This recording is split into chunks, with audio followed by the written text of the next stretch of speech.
আপনারা শুনছেন ভৌতিক আসর। হ্যালো লিসেনার, কেমন আছেন সবাই? আশা করি সবাই অনেক ভালো আছেন। সবাইকে স্বাগতম জানাচ্ছি ভৌতিক আসরে। আজকে খুব স্পেশাল একটা গল্প শুরু করছি। গল্প পাঠে আছে আমি ইফতি, আর সম্পাদনার দায়িত্বে আছেন জয়নাল আবেদিন সোহান। তো চলুন গল্পটি শুরু করা যাক। আবির অনার্স দ্বিতীয় বর্ষে পড়ছে। সে বই পড়তে অনেক ভালোবাসে, তাই তার ঘরের আলমারিতে অনেক বই রাখা। সেদিন রাতে আলমারি থেকে আবির একটা বই নিয়ে এসে বিছানায় বসে পড়ছিল। বইটির নাম ছিল জিন পরীর দুনিয়া। আবির বইটির নাম দেখেই হেসে দিল, কারণ আবির কখনোই জিন পরী দেখেনি, আর এগুলো তেমনভাবে বিশ্বাসও করতো না। গল্পের বইয়ে একটি জিনের সাথে একটি পরীর প্রেমের সম্পর্ক নিয়ে খুব সুন্দর একটা কাহিনী লেখা ছিল। গল্পটা পড়ার পর আবির ভাবছিল, এগুলো কি সত্যি সম্ভব? এই পৃথিবীতে কি আসলেই পরী আছে? নিজেই নিজেকে বলল, দেখ কি বাচ্চাদের মতো ভাবছি আমি। তখনই আবির ধূমপান করার জন্য বারান্দায় গিয়ে দাঁড়ালো। রাত তখন 3টা বাজে। আবির ধূমপান করছিল আর চারপাশ দেখছিল খুব নিরিবিলি একটা পরিবেশ। আবিরের চোখ পড়ল তার বাড়ির বাড়ির সামনে একটি বারান্দায় একটি মেয়ে দাঁড়িয়ে আছে। মেয়েটি দেখতে অনেক সুন্দর ছিল। মেয়েটির পরনে লাল রঙের একটি শাড়ি, কপালে কালো টিপ। মেয়েটির মুখে একটা বিষণ্ণতা। বেশ কিছুক্ষণ আবির সেই মেয়েটির দিকে তাকিয়েছিল, ভাবছিল মেয়েটি এত রাতে বারান্দায় কি করছে। যখনই আবিরের সাথে সেই মেয়েটির চোখাচোখি হলো, মেয়েটিও আবিরের দিকে এক নজরে তাকিয়েছিল। মেয়েটির চাহনিতে ছিল একটা অদ্ভুত মায়া। আবির চাইলেও সে মায়া থেকে বের হতে পারছিল না। বেশ কিছুক্ষণ এভাবে কেটে গেল। তারা একে অপরের দিকে এভাবেই দেখছিল। হঠাৎ করে মেয়েটিকে ঘর থেকে কেউ একজন ডাকলো। মেয়েটি তখন নিজের ঘরে চলে গেল। আবিরের ঘরটা কেটে গেল। সে বুঝতে পারছিল না তার সাথে কিছুক্ষণ আগে কি ঘটলো। আবির দেখতে মাশাআল্লাহ অনেক সুন্দর ছিল। আবিরের জীবনে অনেক মেয়ে আসতে চেয়েছে, কিন্তু সে কাউকেই পাত্তা দেয়নি, কারণ মেয়েদের প্রতি সে দুর্বল হতে চায় না। কিন্তু সেই মেয়েটির চাহনিতে অন্যরকম কিছু ভাষা ছিল, যেটা আবির পড়তে পারছিল না। আবির তার ঘরে এসে ঘুমিয়ে পড়ল। পরের দিন আবির ক্যাম্পাসে গেল। আজ সারাদিন আবির সেই মেয়েটির কথাই ভাবছিল। মেয়েটি খুবই অদ্ভুত আর শান্ত ছিল। আবিরের বাবা মা গ্রামে থাকতেন। পড়াশোনার জন্য আবির ঢাকায় একটি ফ্ল্যাট ভাড়া নিয়ে থাকতো। আবির তার ঘরে বসেছিল। রাত 3টা বাজছে। আবিরের মনে হলো একবার বারান্দায় যাওয়া উচিত। আজকেও যদি সেই মেয়েটির দেখা পায়। আবির উঠে বারান্দায় চলে এলো। সে দেখতে পেল সত্যি সত্যি সেই মেয়েটি আজকে রাতেও বারান্দায় দাঁড়িয়ে আছে। আবির অবাক হলো, আজকেও সে লাল রঙের সেই আগের শাড়িটাই পরে আছে। একই শাড়ি একটি মানুষ প্রতিদিন কিভাবে পরতে পারে? কিন্তু আবিরের চোখে তাকে অনেক ভালো লাগছিল। মেয়েটি ছিল অপরূপ সুন্দরী। আবির তখন সেই মেয়েটির সাথে কথা বলার চেষ্টা করলো। মেয়েটির নজর যখন আবিরের দিকে পড়ল, আবির তখন ইশারার মাধ্যমে মেয়েটির ফোন নাম্বার চাইল। মেয়েটি কিছুটা রাগ হয়ে তার ঘরে চলে গেল। আবির বুঝতে পারল এমনটা তার করা ঠিক হয়নি। মেয়েটি খুব ভালো, তার কাছে এভাবে নাম্বার চাওয়াটা আবিরের মোটেও ঠিক হয়নি। ঠিক তখনই আবিরের দরজায় টুকটুক শব্দ। আবির চমকে গেল। এত রাতে কে এলো? আবির তার ঘরের দরজা খুলে দিল। আবির দেখতে পেল তার ঘরের দরজার বাইরে সেই মেয়েটি দাঁড়ানো। আবির এবার কিছুটা ভয় পেল আর মেয়েটিকে প্রশ্ন করল, আপনি এত রাতে কি করে আমাদের বাড়িতে এলেন? মেয়েটি তখন আবিরকে বলল, এটা আপনাদের বাড়ি না, এখানে আপনি ভাড়া থাকেন, আর আপনাদের এই বাড়ির বাড়িওয়ালা আমার চাচা হন। তাই এত রাতে আপনাদের বাড়িতে আসাটা আমার জন্য কোনো বিষয় না। দারোয়ান আমাকে কখনোই আটকাবে না। আপনি আমার কাছে নাম্বার চাইছেন কেন? আবির তখন মেয়েটিকে বলল, আমাকে মাফ করবেন, আমি এমনটা কখনো কোনো মেয়ের সাথে করিনি, কিন্তু কেন জানি না আমার আপনার সাথে কথা বলতে খুব ইচ্ছে করছে, তাই আপনার ফোন নাম্বার চেয়েছিলাম। এর জন্য আমি আন্তরিকভাবে দুঃখিত। মেয়েটি তখন বলল, আসলে আমি ফোন ব্যবহার করি না, নয়তো আপনাকে নাম্বারটা দিতাম। আপনাকে দেখেই মনে হচ্ছে আপনি কোনো ফালতু ছেলে না। আপনার নাম কি? আবির আমতামতা করে বলল, জি আমার নাম আবির। আমার নাম আয়েশা। ঠিক আছে আবির, তাহলে আপনি ঘুমান, আমি এখন আসি। আবির তখন আয়েশাকে বলল, আপনি কি সত্যি ফোন চালান না? মানে আপনার সাথে কথা বলে আমার অনেক ভালো লাগলো, আমরা কি বন্ধু হতে পারি? আয়েশা তখন আবিরকে বলল, বন্ধু হতে হলে বুঝি ফোন চালাতে হয়? যদি এমনটা হয় তাহলে তো আমি আপনার বন্ধু হতে পারবো না, কারণ আমি সত্যি ফোন চালাই না। আবির কিছু বলতে যাবে তার আগেই আয়েশা তার ঘর থেকে চলে গেল। আবির নিজেকে অনেক দোষারোপ করছিল, কেন সে মেয়েটিকে এভাবে বলল।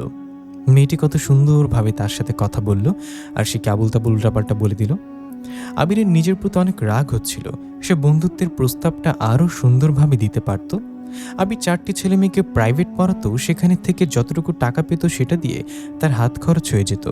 কিন্তু আবির ওই 4টি বাচ্চাকে প্রাইভেট পড়িয়ে বাড়িতে আসতে 10টা বেজে যেত রাত। সেদিন যখন আবির 4 নম্বর বাচ্চাটাকে প্রাইভেট পড়িয়ে বের হলো, সে আশেপাশে কোনো রিক্সা দেখল না। এখান থেকে তার বাড়িটা বেশ অনেকটাই দূরে, হেঁটে যাওয়াটা তার পক্ষে সম্ভব না। তখন আবির দেখলো তার দিকে একটা রিক্সা আসছে, রিক্সার উপরে বসা আয়েশা নামক সেই মেয়েটি। কিন্তু আজকেও সে লাল রঙের একটা শাড়ি পরে আছে। আবির ভাবছিল সে কি আয়েশার কাছে সাহায্য চাইবে? না থাক, সে যদি আবার রাগ করে। আয়েশা তো ভেবে নেবে যে আমি তার সাথে যাওয়ার জন্যই এই নাটক করছি, সে আসলে কোনো বিপদে পড়েনি। এটা ভেবে আবির আর আয়েশাকে ডাকলো না। রিক্সাটা আবিরের পাশ কেটে চলে গেল, কিন্তু কিছুটা দূরে যাওয়ায় রিক্সাটা থেমে গেল। আয়েশা তখন হাত নেড়ে তাকে ডাকতে শুরু করলো। আবির আয়েশার কাছে গেল। আয়েশা তখন আবিরকে বলল, বিপদে পড়েছেন তাহলে আমাকে কেন দাঁড় করালেন না? হতে পারে আমরা একদিনের পরিচিত, কিন্তু আমরা একে অপরকে তো চিনি। আবির তখন আয়েশাকে বলল, না, সেদিন আপনার সাথে যেভাবে উল্টাপাল্টা কথা বললাম, হয়তো আপনি এখন আমার উপর রাগ করে আছেন। আয়েশা তখন আবির তখন আয়েশাকে বলে, না মানে আমি ভাবলাম আপনি বোধহয় এখনও সেই দিনের ঘটনার জন্য আমার উপর রাগ করে আছেন, তাই ভাবছিলাম আপনার কাছে সাহায্য চাইবো কি চাইবো না। আয়েশা তখন আবিরকে বলে, আমি যদি রাগ করে থাকতাম তাহলে কি রিক্সাটা আপনার কাছে এনে থামাতাম? এখন কথা কম বলে উপরে চলে আসেন। আবির আয়েশার পাশে গিয়ে বসে এবং রিক্সা চালাতে শুরু করে। ঢাকা শহরের নীরব পথ ধরে রিক্সাটা চলছিল। কিছুক্ষণ পরপর পাশের লাইটের আলোতে তারা একে অপরের চেহারা দেখছিল। আবির কিছুক্ষণ পরপর আয়েশার দিকে তাকাচ্ছিল, আবার আয়েশা আবিরের দিকে তাকাচ্ছিল, কিন্তু কেউ কথা বলছিল না। রিক্সাটি আবিরের বাড়ির কাছে এসে থামে। আয়েশা আবিরকে বলে, আমরা বাড়িতে চলে এসেছি আবির, এখন আপনি নামতে পারেন। আবির নেমে ভাড়া মেটাতে যাবে, তখন আয়েশা বলে, আপনাকে ভাড়া দিতে হবে না, আমি ভাড়া দিয়ে দিয়েছি। আমি আপনাকে সাহায্য করেছি, আপনি না হয় অন্য কোনো দিন আমাকে সাহায্য করে দেবেন। আবির তখন আয়েশাকে জিজ্ঞাসা করে, আজকে রাতে কি আপনি বারান্দায় আসবেন? আয়েশা বলে, কেন? আমি বারান্দায় আসবো কি আসবো না সেটা আপনার জানতে হবে কেন? না মানে আপনার মুখটা দেখলে পরের দিনটা আমার অনেক ভালো কাটে, তাই আমি গভীর রাতে আপনার মুখটা দেখতে চাই। যদি সম্ভব হয় তাহলে বারান্দায় আসবেন, আমি আপনার জন্য অপেক্ষায় থাকবো। তাহলে তো আসতে হবে, আপনাকে অপেক্ষা করে রাখতেও আমার চেয়ে ভালো লাগবে না। এখন যান, আগে ঘরে গিয়ে ফ্রেশ হন, ডিনারটা করে ফেলেন। আবির ঘরে চলে আসে আর আয়েশা সেই রিক্সাটা নিয়ে তার বাড়িতে চলে যায়। খাওয়া দাওয়া শেষ করে আবির বারান্দায় এসে বসে। সে বই পড়ছিল এবং অপেক্ষা করছিল কখন আয়েশা তার বারান্দায় আসবে। রাত 2:20। কিছুক্ষণ পর আয়েশা তার বারান্দায় এসে দাঁড়ালো। আবির তখন তার সাথে ইশারার মাধ্যমে কথা বলছিল। আয়েশা আবিরকে জানায় আগামীকাল তার বাবা মা ঘরে থাকবে না, সে যদি চায় তাহলে চায়ের দাওয়াত গ্রহণ করতে পারে। আবির মহা খুশি, আয়েশা তাকে চায়ের দাওয়াত দিয়েছে। পরের দিন বিকালবেলা আবির রেডি হয়ে আয়েশাদের ফ্ল্যাটে যায়। দরজায় টোকা দিতেই আয়েশা এসে দরজাটা খুলে দেয়। আবির ঘরে প্রবেশ করে, কিন্তু দেখে ঘরটা পুরোপুরি ফাঁকা, কোনো জিনিসপত্র কোথাও নেই। দেখে মনে হচ্ছে না এখানে কোনো পরিবার থাকে। আয়েশা আবিরকে নিয়ে বারান্দায় বসে এবং তার জন্য চা বানিয়ে নিয়ে আসে। চা খেতে খেতে আবির আয়েশাকে বলে, আমি আপনাকে 2টো প্রশ্ন করতে পারি? কি প্রশ্ন? আবির বলে, আপনার ঘরটা দেখে মনে হচ্ছে এই ঘরে অনেকদিন কোনো মানুষ বসবাস করেনি।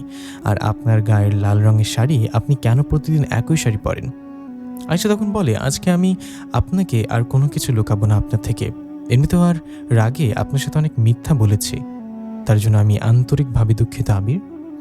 আবির আয়েশার কথার কোনো মানে খুঁজে পাচ্ছিল না। সে বলে, আপনি আমার সাথে মিথ্যা কথা বলেছেন ঠিক বুঝতে পারলাম না। আয়েশা তখন আবিরকে বলে, আপনার মনে আছে সেদিন রাতে যে আমি বলেছিলাম আপনাদের বাড়ির মালিক আমার চাচা হয়? সেটা মিথ্যা কথা ছিল। আসলে এই ঘরে আমি একাই থাকি, গত 6 মাস এই ঘরে কোনো মানুষ আসেনি। আবির অবাক হয়ে যায়। সে জিজ্ঞাসা করে, কোনো মানুষ আসেনি মানেটা কি? তার মানে আপনি কে? আয়েশা তখন বলে, আমি একটা পরী, আমি একটা অভিশপ্ত পরী। আপনি কি করে আমাকে দেখতে পান আমি জানি না, আমার জীবনের একটা ভয়ঙ্কর রহস্য আছে যেটা আজকে আমি আপনাকে বলতে চাই। আবির তখন ভাবে আয়েশা মজা করছে বা প্র্যাঙ্ক করছে। আয়েশা বলে, না, আমার মুখের দিকে একটু তাকান, আপনার কি মনে হচ্ছে আমি আপনার সাথে মজা করছি? আবির আয়েশার দিকে তাকিয়ে দেখে চোখের কিনারে কিছু পানি জমে আছে, টলমল করছে, কান্না করবে এমন একটা ভাব। আবির বুঝতে পারছে না সে কি সত্যি বলছে না মিথ্যা। সে যদি সত্যি বলে তাহলে সে একটা পরী, কিন্তু এসব পরী জিন আবির বিশ্বাস করে না। আবির কিছুইতে বুঝতে পারছিল না তার কথা বিশ্বাস করবে নাকি অবিশ্বাস করবে। আয়েশা তখন বলে, আমি জানি আপনি অলৌকিক কিছু বিশ্বাস করেন না, তাই আপনাকে প্রমাণ দেওয়ার জন্য একটা কথা বলেছি। আপনি এখন নিচে যান, নিচে যাওয়ার পর প্রজেক্টের গেটে ওই দারোয়ান আছে, কাছে গিয়ে বলবেন যে ওই ফ্ল্যাটটা কি ভাড়া হবে কিনা। তখন দেখবেন সে নিজেই বলে দেবে। আয়েশার কথা মতো আবির নিচে আসে। আবির নিচে আসার পর সে এই দারোয়ানকে গিয়ে বলে, মামা, ওই যে তিনতলায় ফ্ল্যাটটা কি ভাড়া হবে? দারোয়ান মামা বলে, না না ভাইজান, ওই ফ্ল্যাটটা তো গত 6 মাস ধরে ফাঁকাই পড়ে আছে, আর ব্যাচেলার ভাড়া দিই না। আবির পুরোপুরি হতবাক হয়ে যায়। 6 মাস ধরে ফ্ল্যাটটা ফাঁকা পড়েছে মানেটা কি? আবির তখনও দেখতে পাচ্ছিল সেই ফ্ল্যাটের বারান্দায় আয়েশা দাঁড়িয়ে আছে।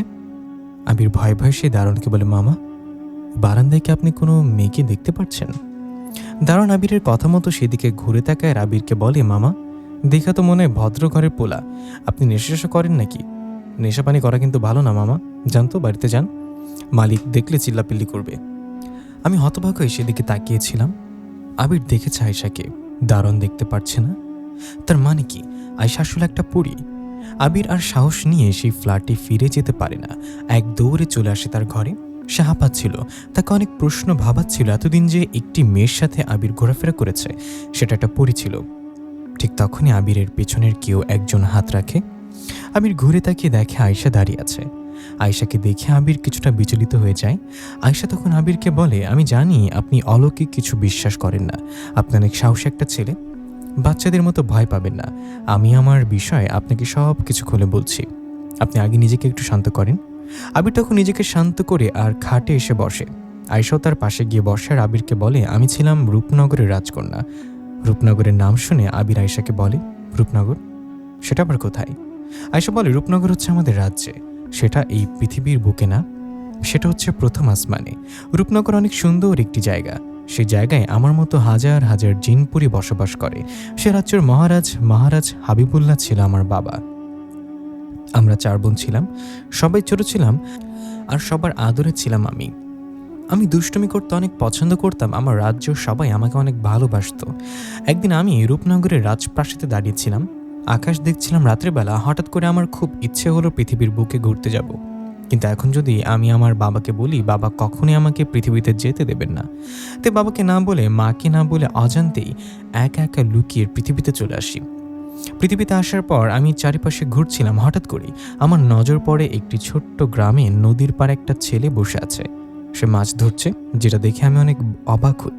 কারণ এই গভীর রাতে একটা ছেলে একা একা মাছ ধরছে, ছেলেটির কত সাহস! যাক, ছেলেটিকে একটু ভয় দেখানো যাক। এমনটা ভাবতে ভাবতে আমি তখন মানুষের রূপ ধরে সেই ছেলেটির পেছনে গিয়ে দাঁড়াই আর ছেলেটাকে বলি, আপনার তো দেখছি অনেক সাহস, আপনি জানেন না যে গভীর রাতে জিনপুরীরা ঘুরে বের হয়? এখন যদি আপনাকে ধাক্কা মেরে পানিতে ফেলে দেই, কোনো পরী বা কোনো জিন, তখন কি করবেন আপনি? ছেলেটি খুব নরম কণ্ঠে তখন আমাকে বলে, আপনি পেছন থেকে কথা না বলে সামনে এসে কথা বলার জন্য ভালো হয়। আর অন্য কারোর কথা কেন বলছেন? আপনি নিজেই তো একটা পরী, তাই না? আমি তখন ছেলেটির মুখে আমার আসল পরিচয় শুনে অনেক অবাক হয়েছিলাম। আমি ছেলেটিকে বলি, আপনি কি করে জানলেন আমি যে একটা পরী? ছেলেটি বলে, এটা তো খুবই সহজ একটা প্রশ্ন। এত রাতে নিশ্চয়ই কোনো মানুষের মেয়ে আমার সাথে এখানে দেখা করতে আসবে না। আপনি একটা পরী, এখন বলেন তো, আপনি কি আমাকে মারতে এসেছেন নাকি আমাকে ভয় দেখানোর জন্য এসেছেন? আমি তখন ছেলেটিকে বলি, আমি আপনাকে ভয় দেখাতে এসেছিলাম, কিন্তু এখন আপনার মুখের কথা শুনে আমি নিজেই তো অবাক হয়ে গেছি। আপনি আমাদের বিষয়ে দেখছি অনেক কিছু জানেন। ছেলেটি তখন বলে, আমার নাম হচ্ছে রহমান, আমি এতিমখানায় বড় হয়েছি। ছোট থেকে আমার বাবা মা ছিল না, আমি একজন এতিমখানায় পড়াশোনা শেষ করে একটা মাদ্রাসায় শিক্ষকতা করছি। আমি আপনাদের সম্পর্কে অনেক কিছু জানি, তাই আপনার বিষয়ে সহজেই ধারণা করতে পেরেছি। আমি তখন ছেলেটির কাছে গিয়ে দাঁড়াই। ছেলেটি আমাকে বলে, আমার পাশে বসতে পারেন, ভয় নেই, আমি আপনার কোনো ক্ষতি করব না। তাছাড়া আপনি তো একটা পরী, আপনি চাইলেই আমাকে মারতে পারবেন, আমি আপনাকে মারতে পারবো না। আমি তখন ছেলেটির পাশে গিয়ে বসে আর বলি, আপনার সাহস দেখে আমি মুগ্ধ হচ্ছি, আপনার এত সাহস? ছেলেটি বলে, হ্যাঁ, আমার অনেক সাহস। আমি কিন্তু আমার বিষয়ে আপনাকে সব কিছু বলে দিয়েছি, কিন্তু আপনি এখনও আপনার বিষয়ে কিছু বলেননি। আমি তখন আমার পরিচয় সে ছেলেটিকে দিয়েছিলাম। আমি বলেছিলাম, আমি হচ্ছি রূপনগরের রাজকন্যা, পৃথিবীর বুকে ঘুরতে এসেছি। আপনার সাহস দেখে আপনার কাছে না এসে পারলাম না। ছেলেটির সাথে আমি অনেকক্ষণ কথা বলি। ফজরের কিছুক্ষণ আগে সেই রহমান নামক ছেলেটি আমাকে বলে, তাহলে এখন আপনি চলে যান, কারণ দিনের আলো ফুটবে, দিনের আলোতে আপনার শরীর জ্বালা করবে, যান, রূপনগরে ফিরে যান। আমি ছেলেটিকে বলি, হ্যাঁ, এখন তো আমাকে ফিরতে হবে। ওইদিকে বাবা মা যদি জেনে যায় আমি তাদেরকে না বলে পৃথিবীতে ঘুরতে বেরিয়েছি, তাহলে তো আমার খবর আছে। ঠিক আছে রহমান, আপনি ভালো থাকবেন। ছেলেটির কাছ থেকে বিদায় নিয়ে আমি আবারও রূপনগরে ফিরে গিয়েছিলাম। কিন্তু প্রতি রাতে আমাকে সেই ছেলেটির চিন্তাভাবনা ভাবাতো। তার মুখটা আমি ভুলতে পারছিলাম না। তার সাথে কাটানো সেই মুহূর্তগুলো আমার বারবার মনে পড়ছিল। ইচ্ছে করছিল একটিবার তাকে দেখতে আসি। সেদিন রাতে আমি কাউকে না জানিয়ে আবারও পৃথিবীতে নেমে আসি আর রহমানকে খুঁজতে খুঁজতে তার মাদ্রাসায় চলে আসি, যেখানে সে থাকতো। সেখান থেকেই সে বাচ্চাদের পড়াতো। আমি মাদ্রাসার ঘরে অদৃশ্য অবস্থায় প্রবেশ করি। আমি দেখি রহমান জেগে আছে আর কোরআন তেলাওয়াত করছে। আমি রহমানের কাছে গিয়ে বসে আর দৃশ্যমান হই। রহমান আমাকে দেখে বলে, ওমা, আমি কি দেখছি? রূপনগরের রাজকন্যা দেখছি আমার সাথে আবারও দেখা করতে এসেছে। আমার কি সৌভাগ্য! আপনি কিন্তু আমার নামটাই বলেননি আমাকে। আমি তখন বলি, আমার নাম আয়েশা। রহমান বলে, তো রাজকন্যা আয়েশা, আমি আপনার কি উপকার করতে পারি? আবার আমার কাছে আসার কারণটা কি? আমি তখন সরাসরি সে ছেলেটিকে বলে দিই, রহমান, আমি আপনাকে অনেক ভালোবেসে ফেলেছি। আপনার এত সাহস দেখে আমি মুগ্ধ। আপনি কি আমাকে ভালোবাসবেন? রহমান তখন আমাকে বলে, এটা কি করে সম্ভব রাজকন্যা? আপনি রূপনগরের একজন রাজকন্যা, পরিদের রাজকন্যা, আর আমি একটা সাধারণ মানুষ। আমাদের ভালোবাসা কি করে হতে পারে? আমি তখন রহমানকে বলি, আমি দেখতে সুন্দর না? আমার সাথে কাটানো মুহূর্তগুলোকে আপনার ভালো লাগে না? ঠিক আছে, আপনি যদি আমাকে এতটাই ঘৃণা করেন তাহলে আমি চলে যাচ্ছি। আমি যখন সেখান থেকে ফিরে আসবো, পেছন থেকে রহমান আমার হাত ধরে ফেলে আর বলে, আমি এমনটা বোঝাতে চাইনি। আমি বলেছি আপনি রাজকন্যা আর আমি সাধারণ মানুষ। আপনি আমাকে কি করে ভালোবাসতে পারেন? কিন্তু একবারও কিন্তু বলিনি আমি আপনাকে ভালোবাসি না। আপনাকে প্রথম যেদিন দেখেছিলাম সেদিনে আপনার এই মায়াবী মুখের প্রেমে পড়ে গিয়েছিলাম, কিন্তু আমি নিজেকে কন্ট্রোল করেছিলাম, কারণ আমি জানতাম এটা সম্ভব না। আপনি একটা রাজকন্যা আর আমি সাধারণ একটা এতিম ছেলে। আমাদের ভালোবাসা কখনোই এক হতে পারবে না। আমি তখন রহমানকে জড়িয়ে ধরে আর বলি, কেন এক হতে পারবে না? আমাদের ইচ্ছে যদি এক থাকে তাহলে সব কিছু সম্ভব। এমনইভাবে প্রতিদিন আমি রহমানের কাছে চলে আসতাম সেই রূপনগর থেকে। আমরা পৃথিবীর বুকে ঘুরে বেড়াতাম আর সকাল হওয়ায় আগে আমি আবার আমাদের রূপনগরের রাজপ্রাসাদে আমার ঘরে উপস্থিত থাকতাম। কেউ বুঝতেই পারতো না রাতের বেলা আমি পৃথিবীতে যাই। এভাবে 6টি মাস আমার সাথে রহমানের ভালোবাসার সম্পর্ক চলে। আমরা একে অপরের প্রতি অনেক দুর্বল হয়ে পড়ি। একদিন সেই নদীর পাড়ে আমি রহমান বসেছিলাম। রহমানের কাঁধে আমি মাথা রেখে সেখানে বসেছিলাম। হঠাৎ করে আকাশপথে তারা দেখতে পাই। কি দেখতে পেল সেটা না হয় আমি আগামীকাল জানতে পারবেন। একদিন সেই নদীর পাড়ে আমি আর রহমান বসেছিলাম। হঠাৎ করে আকাশপথে আমাদের রূপনগরের উপরে একটা পরী উড়ে বেড়াচ্ছিল। সে দূর থেকে আমাকে দেখে ফেলে আর এই দৃশ্য দেখে সোজা রূপনগরের আমার বাবার কাছে গিয়ে আমাদের নামে কিছু বলে দেয় সব কিছু। আমার বাবা ছিল অনেক দায়িত্বশীল একটা রাজা। আমাদের রূপনগরের নিয়ম ছিল রূপনগরের বাইরের কারোর সাথে কোনো ভালোবাসার সম্পর্কে যাওয়া যাবে না। রূপনগরে যত জিনপুরি আছে তারা একে অপরের সাথেই বিবাহ বন্ধনে বন্দী হবে। আমার বাবা যখন শুনে আমি একটা মানুষের প্রেমে পড়েছি, সে আর পৃথিবীতে থাকে, এটা শুনে আমার বাবা কিছু জিন সৈনিকদের আদেশ করে যেন আমাকে রহমানকে বন্দি করে রূপনগরের রাজপ্রাসাদে হাজির করা হয়। আমার বাবার আদেশে সৈন্যগুলো পৃথিবীতে চলে আসে আর আমাকে আর রহমানকে বেঁধে রূপনগরীতে চলে যায়। রূপনগরীর রাজপ্রাসাদে আমাদের বিচারের কার্যক্রম শুরু করা হয়। সকল বাসিন্দারা আমাদের বিচার দেখছিল। সবাই আমাদের শান্তি কামনা করছিল, কারণ আমি নিয়ম ভেঙেছি। আমার বাবা তখন আমাকে বলে, তুমি এখন আমার জন্য রাজকন্যা না, তুমি রূপনগরীর একজন সাজাপ্রাপ্ত আসামি। তুমি খুব ভালো করে জানতো এই নিয়ম ভঙ্গ করলে তোমাকে শাস্তি পেতে হবে। তারপরে তুমি এমনটা করেছ। এখন শাস্তির জন্য প্রস্তুত হয়ে যাও। আমি তখন আমার বাবাকে বলি, বাবা, আপনি আমাকে যা ইচ্ছা শাস্তি দিতে পারেন, কিন্তু আপনার কাছে অনুরোধ করছি আমার এই প্রিয়তমকে আপনি ছেড়ে দেন। রহমান নির্দোষ, সে কিচ্ছু করেনি। তাকে আবারও পৃথিবীতে ফিরিয়ে দেয়। আপনি তাকে কোনো শাস্তি দেবেন না। তখন আমার বাবা মহারাজ হাবিবুল্লাহ বলে, সে তোমাকে ভালোবাসার দুঃসাহস দেখিয়েছে, তাকে আমি ছাড়তে পারবো না। তার শাস্তি হচ্ছে সারা জীবন সে রূপনগরের কারাগারে বন্দি অবস্থায় থাকবে আর কখনোই পৃথিবীর বুকে ফিরতে পারবে না, আর কখনোই মুক্তভাবে চলাফেরা করতে পারবে না। যাও সৈনিকেরা, এখনই রহমানকে কারাগারে বন্দি করো। আমার বাবার আদেশে সেখানে থাকা প্রহরীরা সাথে সাথে রহমানকে বন্দি করে ফেলে আর আমাদের কারাগারে নিয়ে ফেলে দেয়। আমার বাবা তখন বলে, তোমার প্রিয়তমকে তো ছোটখাটো একটা শাস্তি দিয়েছে, কিন্তু তোমার শাস্তি হবে আরও ভয়ঙ্কর। তুমি রাজকন্যা হয়েও এই ভুল করার দুঃসাহস দেখিয়েছ, তাই তোমাকে আমি অভিশাপ দিচ্ছি। তুমি সারা জীবন পৃথিবীর বুকে বন্দি অবস্থায় থাকবে। এই ধরো, এই লাল শাড়িটা এখনই পরে ফেলো। আমি বাবার কথা মতো লাল শাড়িটা পরে ফেলি। লাল শাড়ি পরার পর আমার বাবা বলে, এখন থেকে তোমার অভিশাপ শুরু হয়ে গেল। এই শাড়িটা পরার সাথে সাথে তোমার ভিতরে যত পরীদের শক্তি আছে সব শক্তি চলে গেছে। তুমি এখন সাধারণ একটা অভিশাপগ্রস্ত পরী। তুমি এখনই পৃথিবীর বুকে নেমে যাবে, তুমি সারা জীবন সেখানেই বসবাস করবে। কেউ তোমাকে ভালোবাসবে না, সবাই তোমাকে ঘৃণা করবে, কোনো জিন তোমার কাছে আসবে না। যাও, এখনই রূপনগর থেকে নেমে যাও। আমি আমার বাবাকে বলি, আপনার শাস্তি আমি মাথা পেতে নিলাম বাবা, কিন্তু একটা ছোট্ট অনুরোধ করতে পারি? আমার বাবা বলে, কি অনুরোধ? আমি বলি, আমার মার সাথে আমি একটু দেখা করতে পারি কি বাবা? 5টা মিনিট, তারপর আমি চলে যাব। আর কখনোই তো আপনাদের রূপনগরে ফিরে আসতে পারবো না বাবা। আমি আমার মাকে কখনোই দেখতে পারবো না, আপনি দয়া করে এটার অনুমতি দেন। আমি শুধু আমার মার সাথে 5 মিনিট কথা বলতে চাই। তখন আমার বাবা বলে, ঠিক আছে যাও, তুমি তোমার মার সাথে কথা বলে আসো, কিন্তু সময় 5 মিনিট, আর আমার মার সাথে দেখা করি আমি। আমার মা কান্না করছিল আর বলছিল, তুই এমনটা কেন করলে আয়েশা? তুই জানতি এমনটা করলে শেষ পরিণতি কি হতে পারে? তুই কেন পৃথিবীর বুকে একটা মানুষকে ভালোবাসলি? এখন দেখলি তো তোর বাবা তোকে কি অভিশাপ দিল। এই অভিশাপ নিয়ে তোকে সারা জীবন পৃথিবীতে কাটাতে হবে। আমি আমার মাকে বলি, বিশ্বাস করো মা, বাবা আমাকে যে শাস্তি দিয়েছে এটার জন্য আমার এক ফোঁটা আফসোস হচ্ছে না, কিন্তু অনেক কষ্ট হচ্ছে আমার জন্য। রহমান সারা জীবন কারাগারে বন্দি অবস্থায় থাকবে, আমি তাকে যদি মুক্ত করতে পারতাম।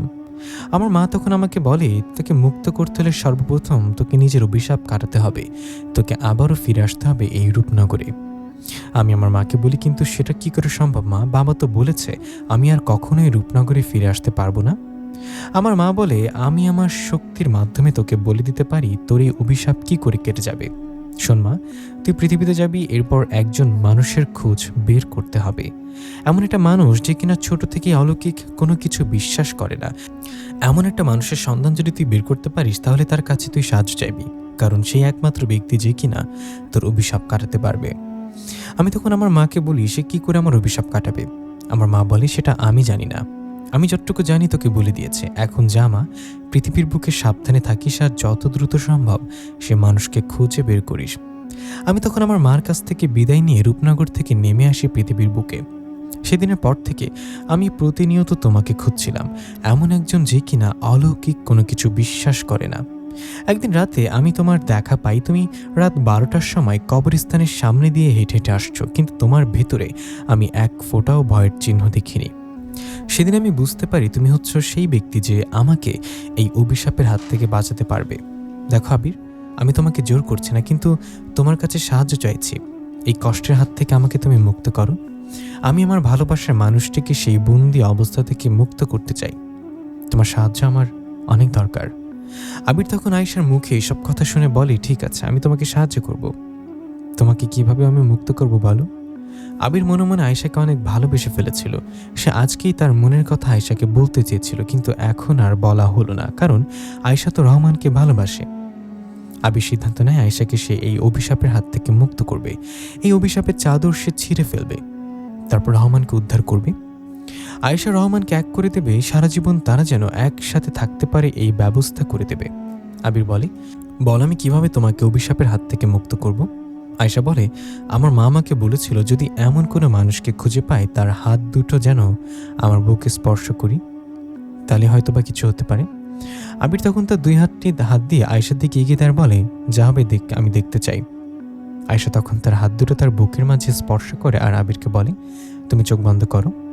আবির চোখ বন্ধ করে ফেলে আর একটা অদ্ভুত দৃশ্য দেখতে পায়।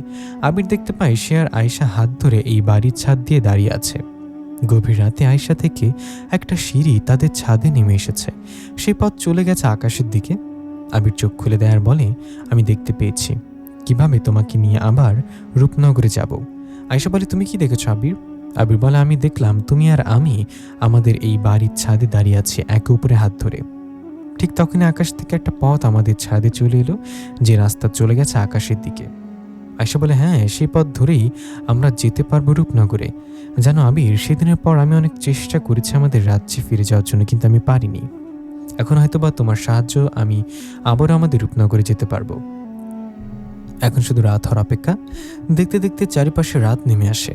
রাত হওয়ায় আয়েশা আর আবির চলে যায় ছাদে, কিন্তু আকাশটা অন্ধকারের মেঘে ঢেকে দিয়ে গেছে। কোনো অদৃশ্য রাস্তা তারা দেখতে পাচ্ছিল না। আয়েশা বলে, কোথায়? আমি তো কোনো রাস্তা দেখতে পাচ্ছি না।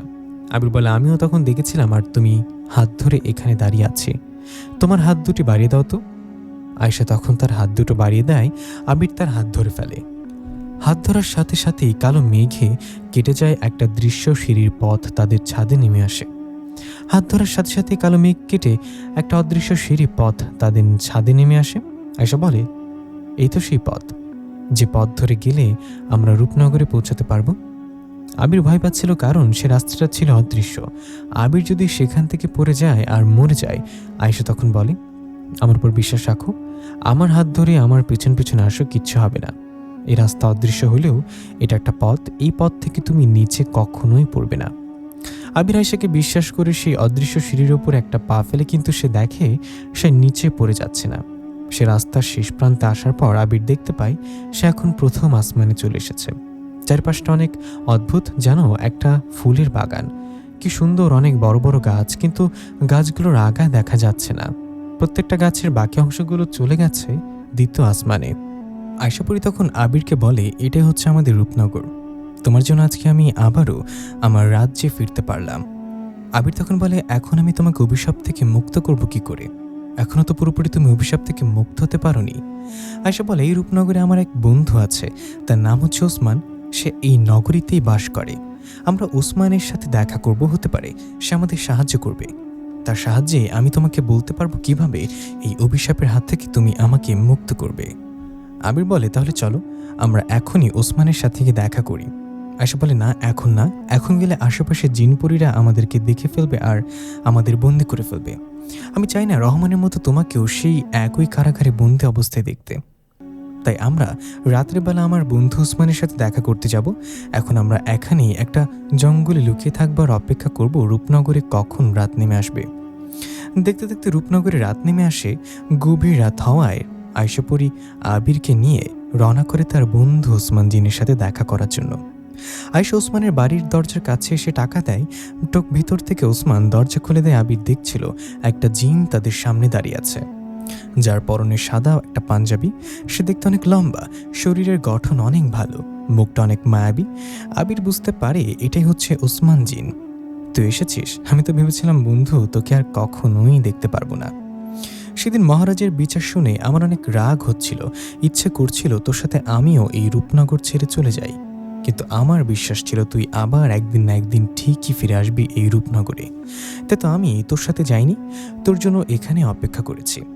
তুই কেমন আছিস আয়শা? আয়শা তখন ওসমানকে বলে, আমি ভালো আছি, আর আমি যে এখানে আছি সবটুকুই হচ্ছে আবিরের জন্য। আবির যদি না থাকতো তাহলে আমি এখানে আসতে পারতাম না। ওসমান আবিরের দিকে ঘুরে তাকায় আর বলে, এটা তো একটা সাধারণ মানুষ, সে কি করে তোকে এখানে নিয়ে এলো? আয়শা বলে, আমার মা আমাকে বলেছিল আবিরই পারবে আমার অভিশাপ কাটাতে, কিন্তু আমার মা সে নিজেও জানে না আবির কিভাবে এই অভিশাপটা কাটাবে। তুই কি আমাদের কোনোভাবে সাহায্য করতে পারবি ওসমান? ওসমান তখন বলে, আগে তোরা ঘরের ভেতরে আয়, বাইরে কেউ যদি দেখে ফেলে তাহলে যে আমাদের মহা বিপদ। আয়শার আবির ওসমানের ঘরে প্রবেশ করে আর তার বিছানায় গিয়ে বসে। ওসমান বলে আয়শাকে, দেখ বন্ধু, আমি তোকে তেমনভাবে সাহায্য করতে পারবো না, কিন্তু আমার কাছে অনেক প্রাচীন একটা বই আছে। সেই বইয়ের ভেতরে এই অভিশাপ সম্পর্কে কিছু লেখা থাকতে পারে, কিন্তু সেই লেখাগুলো আমি বুঝতে পারছি না এটা পৃথিবীর কোনো মানুষ পড়তে পারবে এমন বই। আবির তখন ওসমানকে বলে, আমি তো পৃথিবী থেকে এসেছি, আমি এই বইটা আপনাকে পড়ে শোনাতে পারি, আমাকে দেখান তো। ওসমান তখন সেই বইটা আবিরের কাছে নিয়ে আসে। আপনি বইটা আমাকে দেখান। আবির দেখে এটা তো সেই বই যেটা তার ঘরের আলমারিতে ছিল, জিনপরীদের জগৎ।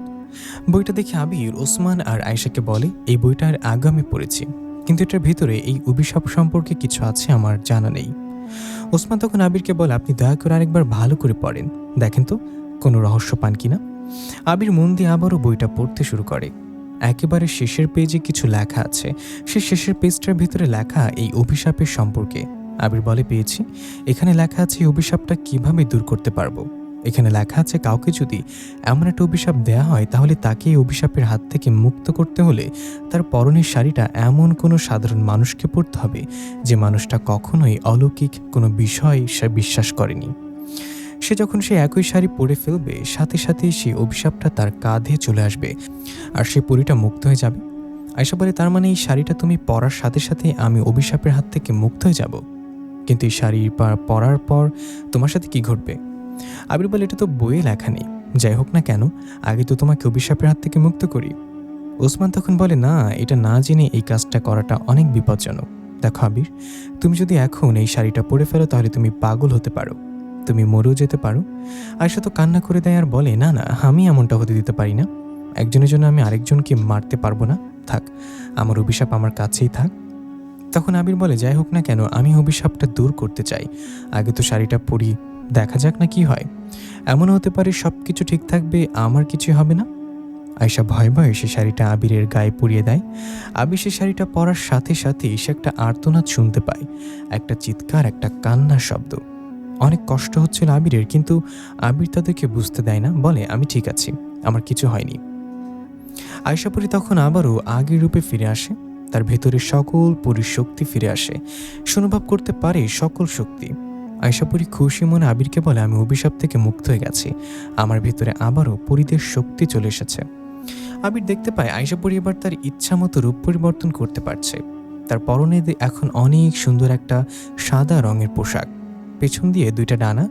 আবির তখন বলে, দেখলে তো, আমার কিছুই হয়নি, আর তুমি অভিশাপ থেকে মুক্ত হয়ে গেছো। এখন সর্বপ্রথম আমাদেরকে যে করে হোক তোমার ভালোবাসার মানুষ রহমানকে উদ্ধার করতে হবে সে অন্ধকার কারাগার থেকে। আয়েশা তখন বলে, কিন্তু এটা আমরা কি করে করব? আবির বলে, আমার মাথায় একটা পরিকল্পনা আছে, আগে আমাকে সেই কারাগারের সামনে নিয়ে যাও। তখন ওসমান আর আয়েশা আবিরকে নিয়ে হাজির হয় রূপনগরের সবথেকে বড় কারাগারের সামনে। আবির দেখতে পায় কারাগারের আশেপাশে অনেক জিনেরা পাহারা দিচ্ছে, তাদের হাতে ধারালো তলোয়ার। আবির তখন আয়েশাকে বলে, আমি তাদের সামনে দিয়ে হেঁটে যাব। তারা সকলে যখন দেখবে একটা সাধারণ মানুষ একটা শাড়ি পরে এই রূপনগরে ঘোরাফেরা করছে, তখন তারা আমাকে বন্দি করার জন্য আমার পেছন পেছন দৌড়াতে শুরু করবে। আর এই সুযোগে তুমি ওর সামনে ওসমান আর তোমার ভালোবাসার মানুষকে মুক্ত করে ফেলো। এটা বলে আবির এগিয়ে যায়। আয়েশা তাকে বাধা দেওয়ার চেষ্টা করে, কিন্তু ওসমান বলে, সে যা করেছে সেটা আমাদের জন্য, এটা ছাড়া আর কোনো রাস্তা নেই। আবির সেসব পাহারাদার জিনদের সামনে দিয়ে হেঁটে চলে যায়, যেটা দেখে সকল পাহারাদাররা তাকে ধরার জন্য ছোটাছুটি করতে শুরু করে। আর এই সুযোগে ওসমান আর আয়েশা পরি চলে যায় সেই কারাগারের ভিতরে। কারাগারে প্রবেশ করে আয়েশা পরি রহমানকে খুঁজছিল। কিছুক্ষণ খোঁজার পর রহমানকে সে খুঁজে পায়, তার অবস্থা অনেক খারাপ। আয়েশা পরি রহমানকে দেখে কান্না করে দেয়, রহমানও তাকে দেখে কান্না করে দেয়। ওসমান আয়েশা পরিকে বলে, বন্ধু, আমাদের হাতে সময় খুব কম, তাড়াতাড়ি দরজাটা ভেঙে ফেলো। আয়েশা পরি তার শক্তির মাধ্যমে দরজাটা ভেঙে ফেলে, তারপর রহমানকে মুক্ত করে সেখান থেকে বাইরে নিয়ে আসে। দৌড়াতে দৌড়াতে তারা একেবারে শেষ প্রান্তে চলে আসে, রূপনগরের শেষ প্রান্তে, যেখানে কিছুক্ষণ আগে আবির এসেছিল। সে অদৃশ্য পথ এখন আছে। তারা সেখানে এসে দাঁড়ায়। রহমান তখন বলে, চল আয়েশা, এখানে আর এক মুহূর্ত না, এই পথ ধরে আমরা এখনই পৃথিবীতে চলে যাই। তখন আয়েশা বলে, না, আমি আবিরকে ছাড়া কোথাও যেতে পারবো না, আগে আবির আসুক, আমার বিশ্বাস আবির অবশ্যই আসবে। রহমান তখন আবিরকে এটা জানতে চায়। রহমান আয়েশা পরীকে সবকিছু খুলে বলে। আয়েশা, রহমান বলে, তার ঋণ আমরা কখনোই শোধ করতে পারবো না, আমি এখন তাকে ছেড়ে কোথাও যাব না, যাই হোক না কেন আমরা 4 জন একসাথে মোকাবেলা করব। ঠিক তখনই আয়েশা দেখতে পায় আবির তাদের দিকে দৌড়াতে দৌড়াতে আসছে, আর তার পেছনে সকল পাহারাদার জিনেরা দৌড়াচ্ছে। এটা দেখে আয়েশা বলে, এখন কি হবে? সকল সৈনিকরা যে আমাদের দিকে আসছে। আবির তাদের দিকে দৌড়াতে দৌড়াতে আসছে, আর তার পেছনে সকল পাহারাদার জিনেরা দৌড়াচ্ছে। এটা দেখে আয়েশা বলে, এখন কি হবে? সকল সৈনিকরা যে আমাদের দিকে আসছে। আবির তাদের দিকে দৌড়াতে দৌড়াতে আসছে, আর তার পেছনে সকল পাহারা জিনেরা দৌড়াচ্ছে। ওসমান তখন আয়েশাকে বলে, আরে গাধা, তুই তো এখানকার রাজকন্যা, আর তোর ভিতরে অনেক শক্তি আছে, তুই এখন তোর শক্তি ব্যবহার করতে পারবি, তুই তোর শক্তি ব্যবহার করে সেসব পাহারাদারদের সামনে একটা অদৃশ্য দেয়াল দাঁড় করিয়ে দেয়, তাহলে দেখবি আর কেউ এদিকে আসতে পারবে না। আয়েশা বলে, ঠিকই তো বলেছিস। আয়েশা তার হাতে জাদুর কাঠির মাধ্যমে সেসব জিনদের সামনে একটা অদৃশ্য দেয়াল সৃষ্টি করে দেয়। এটার ফলে সেসব সৈনিকরা আর সামনে আসতে পারে না। আবির দৌড়াতে দৌড়াতে তাদের কাছে চলে আসে। তারপর তারা 4 জন মিলে চলে আসে পৃথিবীর বুকে। পৃথিবীতে আসার পর আবির রহমানকে বলে, তুমি আয়েশাকে সবসময় দেখিয়ে রেখো, সে তোমাকে অনেক ভালোবাসে। তুমি জানো সে নিজের অভিশাপ নিয়ে কষ্ট পাচ্ছিল না, সে কষ্ট পাচ্ছিল তোমাকে ভেবে। তুমি কত কষ্টে আছো এটা ভেবে সে প্রতিদিন কান্না করত। আমি যখন তার বুকে হাত রাখি তখন আমি তার কষ্টগুলো দেখতে পারছিলাম। রহমান আবিরকে জড়িয়ে ধরে আর কান্না করতে করতে বলে, ভাইজান, আপনার এই ঋণ আমরা কখনোই শোধ করতে পারবো না। ওসমান তখন বলে, কিন্তু এখন আমরা কোথায় পালাবো? সে সৈনিকরা আমাদের খুঁজে বের করবেই, তারপর আমাদেরকে মেরে ফেলবে, নয়তো বন্দি করে ফেলবে সেই কারাগারে। আবির তখন বলে, তোমরা এমন একটা জায়গায় যাও যেখানে তারা আর কখনোই আসতে পারবে না। ওসমান বলে, এমন তো একটাই জায়গা আছে ওপারে, ওপারের দুনিয়ায় আমরা লুকাতে পারবো। আবির বলে, ওপারের দুনিয়া, সেটা আবার কোথায়? আয়শা পরি তখন বলে, তোমাদের পৃথিবীর বুকে ওপারের দুনিয়া আছে, পর্দার ওপারে। সেই জগৎটা হচ্ছে আমাদের মতো জিন পরিদের জগৎ, কিন্তু তারা আমাদের থেকে ভিন্ন হয়ে থাকে, কিন্তু সেখানে আমরা লুকাতে পারবো। আবির বলে, তাহলে তো হোক, তোমরা পর্দার ওপারে এখনই লুকিয়ে পড়ো, সেই জগতে বসবাস করা শুরু করো। আর যেহেতু তোমরা সেসব জিনদের থেকে শক্তিশালী, তার মানে তোমরা তাদের উপরে রাজত্ব করতে পারবে, কেউ তোমাদের কোনো ক্ষতি করতে পারবে না। আর মহারাজ হাবিবুল্লাহ তোমাদের আর কখনো খুঁজে বের করতে পারবে না। তোমাদের সাথে রহমানকেও নিয়ে যাও। আয়শা পরি বলে, তুমিও আসো না আমাদের সাথে।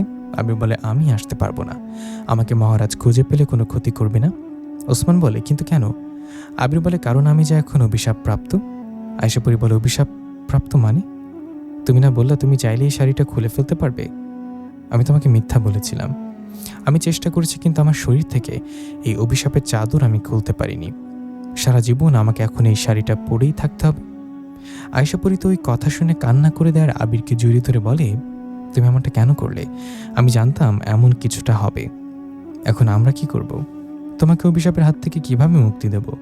আবির বলে, আমার মুক্তি আর কখনোই হবে না, কারণ আমি সেই বইয়ের শেষ পাতায় দেখেছিলাম, একবার যে ব্যক্তি এই অভিশাপটা নিজের গায়ে নেবে, তখন এই অভিশাপটা তাকে সারা জীবন ভোগ করতে হবে, আর কেউ তার ওপর থেকে এই অভিশাপের চাদর সরাতে পারবে না।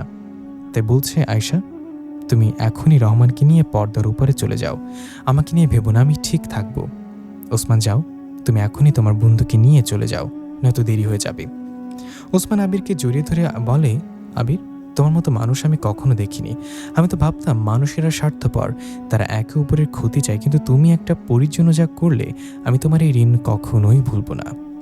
কখনো যদি সম্ভব হয় আমাকে স্মরণ করো। আয়শা পরি কান্না করতে করতে তখন রহমান আর ওসমানকে নিয়ে পৃথিবীর বুকে থাকা পর্দার উপরে সেই জিনদের জগতে চলে যায়, আর আবির একা হয়ে পড়ে। কিছুক্ষণ পর আবিরকে দেখতে পায় আকাশ থেকে কিছু জিন সৈনিক নেমে আসছে, আর তাদের সাথে মহারাজ হাবিবুল্লাহ আছে। তারা সবাই পৃথিবীতে নেমে আসে আর আবিরকে নিয়ে বন্দি করে ফেলে। আবিরকে নিয়ে আবারও চলে আসে সেই রূপনগরের রাজপ্রাসাদে। মহারাজ হাবিবুল অনেক রেগে আছে, আবিরের বিচার করতে শুরু করে। মহারাজ তখন আবিরকে বলে, তুমি এমনটা কেন করলে? তুমি কেন আয়শা পরীকে অভিশাপের হাত থেকে মুক্ত করেছ? কেন তার অভিশাপ নিজের কাঁধে নিয়েছ? কেন সেই মানুষটাকে কারাগার থেকে মুক্ত করেছ? তুমি জানতে না আমরা তোমাকে খুঁজে বের করব, তারপর তোমাকে হত্যা করব? এখন বলো তারা কোথায় আছে, নয়তো তোমাকে এখানেই মেরে ফেলব। আবির তখন মহারাজ হাবিবুল্লাহকে বলে, আপনি আমাকে মেরে ফেলেন, কিন্তু আমি তাদের সংবাদ আপনাকে দিতে পারবো না। তারা কোথায় আছে আমি বলতে পারবো না, কিন্তু আমি আপনাকে বলতে পারবো আমি এসব কিছু কেন করেছি, কেন আয়শা পরীকে অভিশাপের হাত থেকে বাঁচিয়েছি, কেন তার ভালোবাসার মানুষকে তাকে ফিরিয়ে দিয়েছি, তাকে এমন একটা জায়গায় পাঠিয়ে দিয়েছি যেখানে আপনিও তাকে আর খুঁজে বের করতে পারবেন না। আমি এমনটা কেন করেছি জানেন মহারাজ?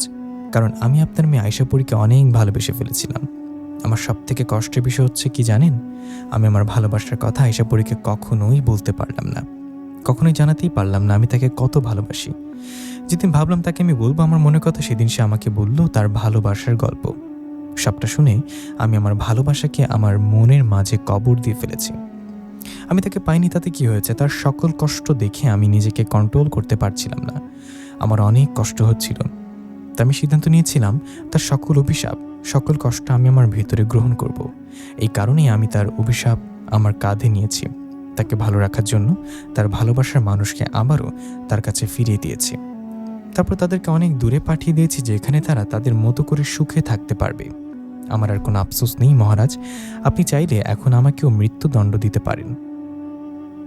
আপনি আমাকে যেই শাস্তি দেবেন আমি সকল শাস্তি মাথা পেতে নেব।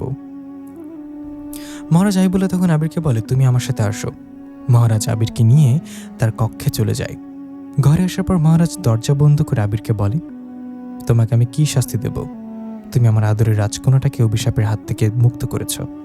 তুমি জানো আবির, আমি সেদিন আমার মেয়েটাকে অভিশাপ দিতে চাইনি, কিন্তু সকল প্রজারা চাইছিল আমি যেন তাকে শাস্তি দেই।